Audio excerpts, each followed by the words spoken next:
Friends, welcome to the English online classes. Class 11 के the tale of melon city के question answer को हम समझेंगे.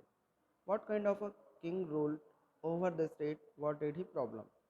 किस राजा ने राज्य पर शासन किया, उसे क्या समस्या थी. एक निष्पक्ष और सौम्य राजा जो लोगों के कल्याण में रुचि रखते थे, राज्य पर शासन करते थे, इसलिए उन्होंने बड़े पैमाने पर पर एक आर्च के निर्माण की घोषणा की, आशा करते हुए कि यह लोगों देखकर लोगों के मन में सुधार होगा. How did the incident affect the Placid king. इस घटना पर राजा पर बुरा असर कैसे पड़ा. अपरा राजा इस घटना से बहुत परेशान था, जैसे वह अपमान समझता था. उसके चेहरे पर क्रोध के चिन्ह स्पष्ट थे. वह रिले करने के लिए तैयार नहीं था और आदेश दिया कि बिल्डरों के प्रमुख को इस तरह की चूक के लिए फांसी दी जानी चाहिए. How did the chief of builders save himself. बिल्डरों के प्रमुख ने खुद को कैसे बचाया. बिल्डरों के प्रमुख ने के सभी दोषों को श्रमिक पर शांत कर दिया. उन्हें कहा कि यह वही थे जिन्होंने वास्तव में मेहराब का निर्माण किया था. इस प्रकार उसने राजा द्वारा उसे दी गई सजा में खुद को बचाया.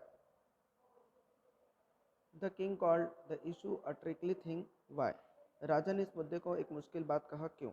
राजा पूरी तरह से भ्रमित था और स्थिति मुश्किल लग रही थी. उसके सामने सबसे पहला सवाल यह था कि वास्तव में किसे फांसी दी जाए. बिल्डरों के प्रमुख से लेकर वास्तुकार तब तक सभी ने अपने बेगुनाहों के राजा को दोषी ठहराया, इसलिए स्थिति मुश्किल थी.